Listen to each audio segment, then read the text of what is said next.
This chapter is dedicated to one of the most interesting places in Barcelona. Once you have seen the core of the old town, the so-called Gothic Quarter, with the cathedral in his core, or some of these magnificent buildings of Antoni Gaudí, of the Catalan Art Nouveau, the so-called Modernisme, like Sagrada Familia or La Pedrera, Casa Batlló, then it's for you time also to go into discover some other places that also has a lot to show you. Like for example, this street that is worthy to pay a visit and to spend hours if you want, for two reasons. Because it was the street where from 13th century up to 18th century or even 19th century, the most rich families of Barcelona, not really nobility, but more people or families that they made their fortune out of trade and becoming merchants exporting goods manufactured here, like clothes, also importing some other goods from all over the Mediterranean, and from mid 18th century onwards, even from America. The port was relatively nearby, and so along this street that you can see from this perspective of Carrer Moncada Street. Moncada comes from the surname of one of these great lords, merchant lords somehow, that actually sometimes they took titles of nobility. Great merchants, they were always desiring to get a title of nobility because a part of the prestige also was the way to have tax exemption. That's why normally when some of these merchants they became very rich, they tried to marry their daughters with the heir of a nobility family, because normally the nobilities they were always running out of cash. They had a lot of debts, so to link themselves with these capitalists, it was a way to get cash. And well, so that's what happened along the centuries, this late Middle Ages, and already in the times of the so-called modern era, 16th, 17th century, with many of these families that they were living here. From here down to a nice square called Passeig del Born, where there is Santa Maria del Mar, a jewel of the Catholic Gothic. There is like left 7 palaces, and right also some like 6, 7 palaces. And as we will see in a moment, also very interesting from the architecture, urban point of view, how the rich families of the times were building their houses. But apart, this Carrer Moncada, and especially this left-hand side section, is great because has one of the greatest museums in town. We have the Miró, Fundació Miró, this great artist from the vanguards that touches to paint again like a child, getting rid of superficial things, but instead going to the core, the essence of the message. Then we have the so-called MNAC, Museu Nacional d'Art de Catalunya, with a great collection of the different periods of the history of art, but especially very rich in his collection covering the Romanesque, these fresco paintings that they were in little churches in the Pyrenees, and they were taken out from there because they were in danger of being stolen by some art smugglers, and they brought it to this museum in Barcelona that also has a very good collection of paintings and furniture, sculptures from the Modernisme, the golden age of the Catalan art, also many Gothic altarpieces. And the third one would be the one that is here inside into this first palace, and then all along in this direction we are seeing now, in a row of 4-5 palaces, there is the Picasso Museum. Well, you already can see a characteristic of medieval urbanism, that is the narrowness of the streets.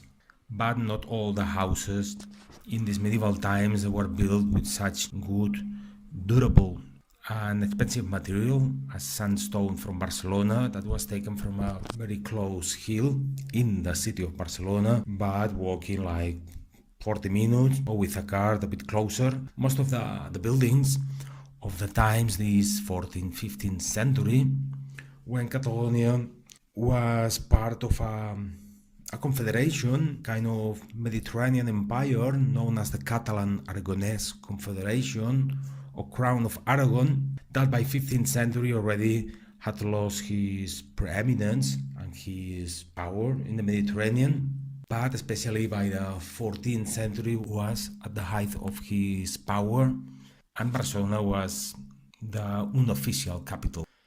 The kings of Aragon, they were crowned actually in Saragossa, because Saragossa is the capital of the Kingdom of Aragon. But they had most of their palaces and the chancellery, and it was the main port in Barcelona, the most populated town. So yeah, most of the people in Barcelona, they were not living in such palaces built with this very sound stone.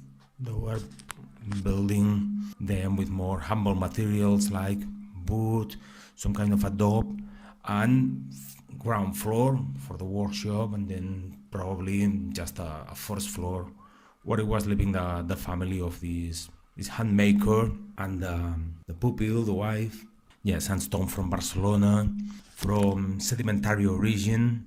This hill that we are talking about used to be like a dune next to a sea, and after thousands of years of collecting there the sand coming from the degradation of the hill somewhere made of granite, then it was again packed, and under pressure and heat it became sandstone, that because the great amount of quartz, it has this nice rosa color. And already here, looking at this balcony, some half a meter of distance in between the wall and the bars, and the ceramic soil, and this, we can appreciate one of the changes in the apartment houses, that it was that at certain time it appeared a proper balcony. You can compare it with the one in the left hand side, that is almost just like attached into the wall, with just a bit of a space just to put the feet or to put a little plant pot. But some century afterwards, by 17th, 18th century, the architects, they learn how to make with this cantilever system to gain more space into the void, and with it, so the people also could enjoy while staying at home, to take a bit of fresh, or even for the clothes, to hang the clothes, or to put some plants. So yeah, until Baroque, really the balconies don't really exist, and that's something that also we can see in these medieval palaces that now we are looking, because they were built in the very beginning by 13th century, but along the centuries they were reformed. That's why there are like parts or elements of different periods, and balconies, it's an example of these improvements or reforms that these palaces were going through by 17th or 18th century. Well, you can see this net, that's because there is a process of restoration, and you can see already the signature of Picasso. That was the mother's surname. His real first surname was Ruiz, Pablo Ruiz Picasso. So the people in Catalonia, in Spain, normally they use two surnames.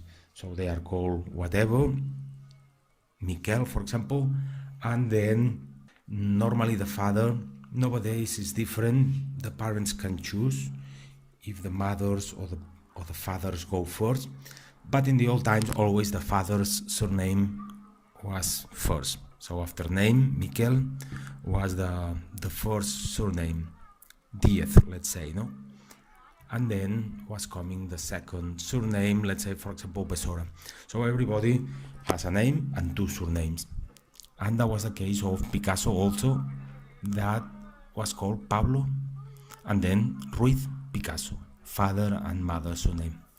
But then, when he was a bit older, and already he was quite famous as an artist, maybe for marketing, we don't know for sure, he considered that Picasso was nicer, no, as a way to make publicity of itself. Something that you can see if you visit this museum. The first paintings, they are signed something like P point, P for Pablo, and then Ruiz Picasso, or Ruiz, P Ruiz. But then the paintings of the blue period already, he gets rid of this first surname and just he kept Picasso. But it's good to remember that Ruiz, the father taught him his first lessons in painting and drawing. And that's why they came here, this family, because the father that had a figure very portrayable, that actually Picasso was using him as a model in many of his realist figurative paintings, like the mother and the sister. This man was a teacher of art in a proper academy in Malaga, but in search of probably better wages. So he moved like in two places. First to Coruña, so in northwest Spain. But seems that there wasn't the best weather for one of the daughters that actually died, because over there it's Atlantic, it's more rainy, and looking for a better weather, more close to Malaga, that is very sunny, very Mediterranean, warm. Then they chose Barcelona, and so the father was taking his position in the Academy of Art of Barcelona, and they made a very exception with the son. Normally in these academies, the one in Barcelona called Llotja, that initially, and in these times actually, was in the place of it was the hall of the merchants, was occupying like the third floor of this great palace of the merchants, where they had a big room for the meetings and even for storage. And is where they were talking about their dealings, and they were preparing these insurances, the freight forwarding. And by 1770, the merchants, they were the very same ones that they were financing the arts. And nowadays, it's something that would surprise us, no? Why these capitalists, they will have love for arts, no? That is something that normally is quite opposite, no? So very practical people looking just for benefits, and dreamers or poets, artists that they are more run from the ideals. But the thing is, like nowadays, for example, if you have a company selling whatever, you need good graphic designers. In the times also, these handmakers, well, not anymore, the first factory owners, especially the ones of calico, that was the first proto-industrial export or manufacturing from Catalonia, linen and then cotton.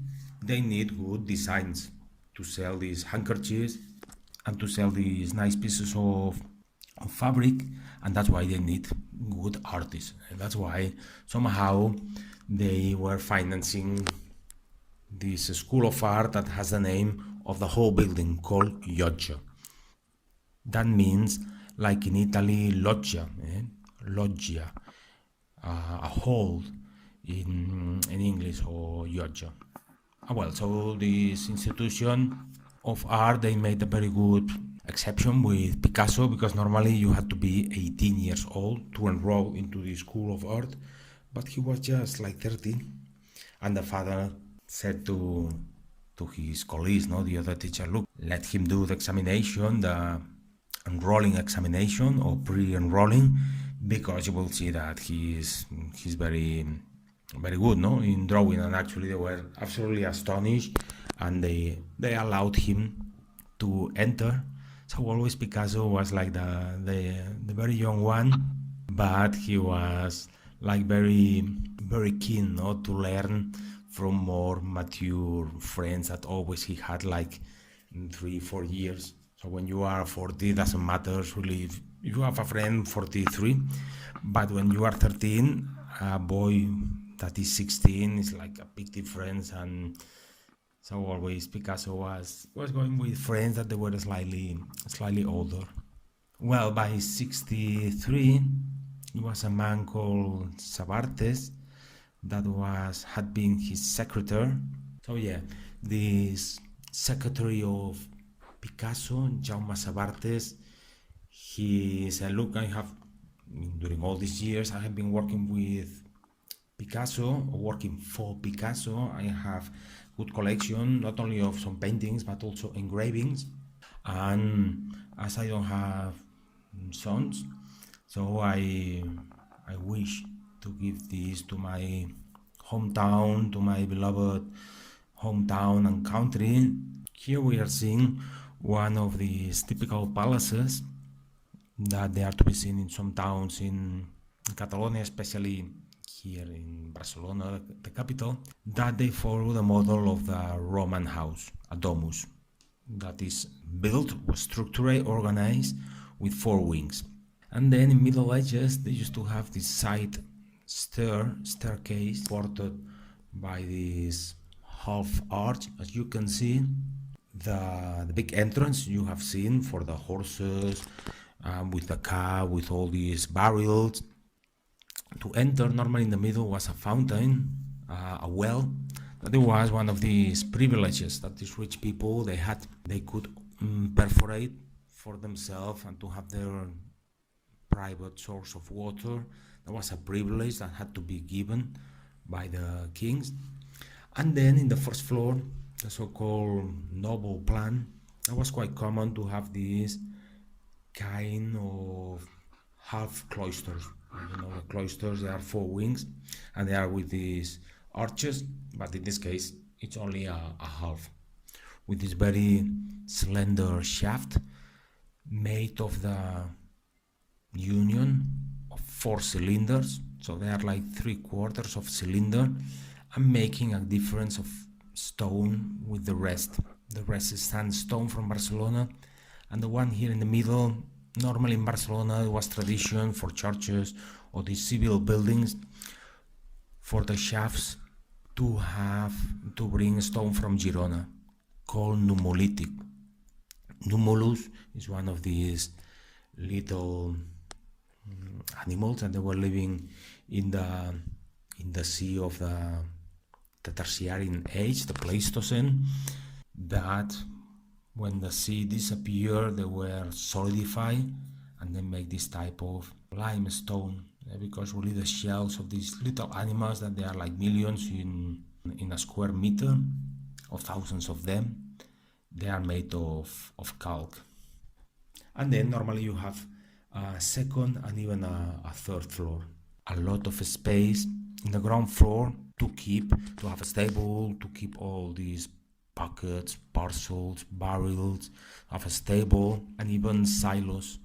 In one of these palaces, actually, they have discovered these kind of underground storage, because underground there are steady conditions, temperature and humidity, and some of these goods like grains, cereals, or even oils, they had to have certain conditions of storage. Well, there is a diversity of openings, so that's what really shows us that the building was not built just once and a certain time, and then it was keeping like this.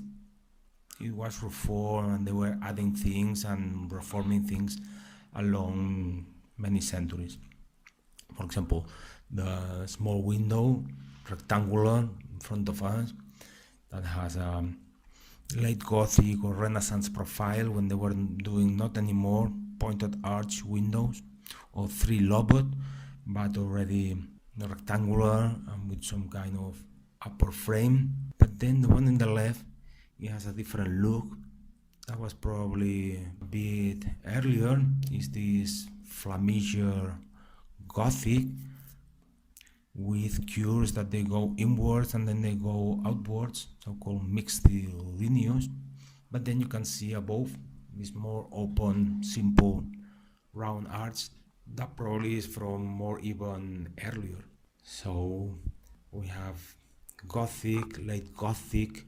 See how some of these structures to support the upper floor or the staircase, they have a part of the very same vault. Then they have these pillars and they have these corbels in order to gain all this upper room, and the hall used to be in the middle of the well, but now to improve the movement or the walk of the people and the access into the museum, so they have cornered it. We can have a look here into what is actually that is the exit of the Picasso Museum. Well, in what nowadays there are these shops, there used to be all this space for the storage and the keeping of barrels, and probably also for some of the tools, like tools to weigh some of the products that were arriving. Here you can see another of the vaulting solutions to have these round arches, and then above, instead of continuing with a barrel wall or rib bolting, you cover it with timber. Then all together you make like a flat roof. And for some of these storage easy ground floor areas, a part of stone sometimes is combined with brick, as now in a moment we are going to see. Well, you notice that there is this rear corridor that connects the different palaces that before, for sure, they were not connected because they belong to different families. Already here in this shop of Picasso Museum, you can appreciate another of the vaulting solutions that we are going to see in the room next to it. That from a design point of view is the so-called groin vault, the intersection of two barrel bolts. But before, let's pay a bit of attention to this man, that he was also very happy of this initiative of his friend, that he was from Barcelona, and Picasso somehow became like an adoptive son of Barcelona. He was very Spanish.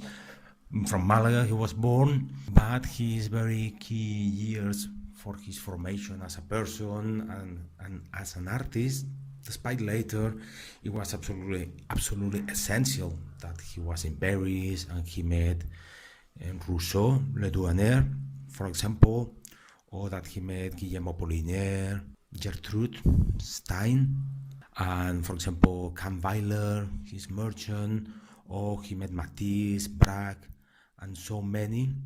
And then he developed the Cubism, especially very important, and then later, in the times when here was a very terrible war, he made one of his great masterpieces, Guernica. Despite his most famous career was developed already in France, if he wouldn't have been here in Barcelona in these very thriving times of the Modernism, that it was many artists, artisans, capitalists, that they were buying not so many paintings, but buying sculpture, buying nice furniture, commissioning buildings, these crazy buildings to Gaudí and so many others, that also helped somehow to create a milieu, an atmosphere of creativity within the artist. And then he was very young, and it was very important that he went, for example, to a cafeteria called Quatre Gats, where he learned from more mature artists like Rossignol, especially Rossignol, very influential for him. Also, he was very admiring, maybe not so much the technique and the figuratives, but he was kind of jealous of the social status and the importance of Ramon Casas, for example, and he wanted to be like him, or that he was going out with Nunet, that he was also developing this trend towards miserable, disgusting sense, but true, also with Gargallo. So very important that he was living in this turn of a century of Barcelona, that was opening his eyes and say and convince him to say that's what I want to be, an alternative artist, not an academic artist. And as he remembered, and he had Barcelona always at his heart. At the very beginning, also with this secretary, he gave a good donation, like a couple of paintings and some ceramic and engravings.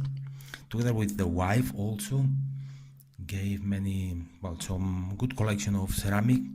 But moreover, what was definitive to raise the status of this museum from having something to having a great treasure is when he decided to give the collection he had, well, not really a collection, an informal collection he had of paintings that he never took to Paris and that they were in possession of the niece of Picasso, because Picasso had a sister, and this sister married with a man called Vilaro, and they were like quite rich, living in the best street of Barcelona, right in front of Casa Batlló, in a house that by the entrance with two great columns of a very great marble and a kind of hanging garland of fruits. Already you can guess that the place and the very same facade, there were very rich people living there, no? But more valuable than the space and the flat itself, it was the content. That probably was not insurance and with no alarms, but for many decades it was there, like 250 paintings of Picasso. That then Picasso, with agreement with niece, he gave it to the city of Barcelona, and they built the bulk of the collection. All the paintings that the parents, they were very, very proudly, they were keeping, the father and the mother, in the 1910s, 1920s, when he was just a boy, and things that they took from Malaga and Coruña, and then his first exercises, these academic carbon pencil bodies, to make the muscles, to make the neck representation.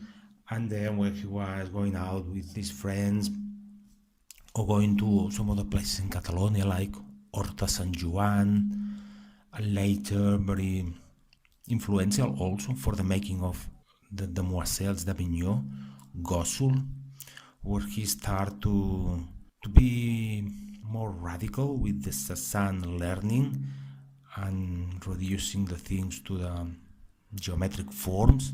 And actually in one of these holiday stages, once he said, all that I have learned in my life, I've learned it in Horta de Sant Joan. Very advisable to go there. There is no any Picasso Museum. There is one, but it's really just like photos, and not any really original, but it's also to enjoy the landscape. Very interesting county, beautiful county in the south of Catalonia with many almond, peach trees, olive trees, a part of a great river that nearby makes a big delta, a very nice natural park in Catalonia.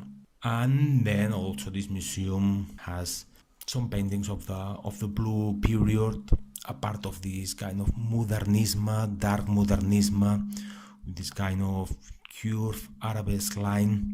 That is when he was like 20, 23. And then all his production from the times when he was in Paris, so it's in the Great Museum of Paris and in other places in the world. So by 1900, he made his first trip to Paris, and then he came back, then he went again, and then in the fourth trip is when he decide to establish into Paris. But always he was coming back regularly to see the family or to go holiday like in Gossul, or just staying some days in Barcelona, until with the civil war and the defeat of the Republicans, the Democratic side, he never came back. One of these friends, very good friend that he had here in Barcelona, was a guy called Casagemas, that they were very, very close friends, and actually he went with him to Paris and he committed suicide. And out of it is said that comes the very sad paintings of the blue period, some of them that they are to be seen here in this museum, and another very important one in Cleveland called The Life. So as we were saying, these paintings that Picasso painted in his childhood, adolescence, early young times, they were in this house in Passeig Gracia, but then this Villaro family, at the command of Picasso, they decide to give it to this museum, and then the people, they were absolutely astonished that when they were doing the removal of these paintings, that they had been, Barcelona had this treasure for so many decades without almost no one knowing it apart from the closest circles of the family. Well, Picasso had these very piercing eyes that he inherited from his family. Especially he had an aunt that also had these very penetrating dark eyes, and is one of the great pieces we have in this museum from the early period of Gaudí style, that would be the realistic figurative style. Then there is the Modernisme, especially drawings with very bright colors, and then the blue, some of the pink period, and then also he gave especially like 50 paintings or 30 of a kind of summing up, having all in one of the different styles and different techniques that Picasso could command. That is a kind of versions and reinterpretation of one of the greatest paintings ever painted, that is Las Meninas from Velázquez, the master of the air, that he was creating the so-called atmospheric or aerial perspective, not like the Italians that they were making it like more geometric or mathematic, taking as a reference a point and then making these lines coming out. But somehow this great master of the golden age of Spain was able to paint the air. And then there is Las Meninas, that is like still nowadays puzzling, and the greatest specialists that they have been analyzing over and over these paintings, still they don't agree. There is no quorum in what, from which point of view could be painted, no, and where were the kings, and so the location of the different figures, no, it's like an impossible painting. That sometimes the impossible paintings, it's this kind of unaware, unnoticed element that made them special. Like, for example, some paintings of Ingres, that if you imagine this person or Botticelli from an atomic point of view, then they would be absolutely abnormal, no? But actually, that is what makes them special. Well, you can see here one of these typical windows of the Gothic palaces. Instead of making point arch with tracery, like more is to be seen in the churches, they like to make them with these three-lobed holes. You can see that the palace, in this case, we are already in the third palace. They are quite big from the street. You say, well, the rich people, they were living here in this narrow street. But then once you enter, they had these very ample rooms. Though these ones here in the ground floor, they were not really for living. This was more for these animal, horses, and for storage. And already here we are seeing another of these vaulting solutions that were practiced in Catalonia, that is the volta catalana, the Catalan vault, flat brick vault. From here it seems that very weak wall, no, of these flat bricks, but if you could perforate it, you will notice that there is not only one layer but 3 layers of flat bricks, and in between all it was put together as it would be a single piece with mortar.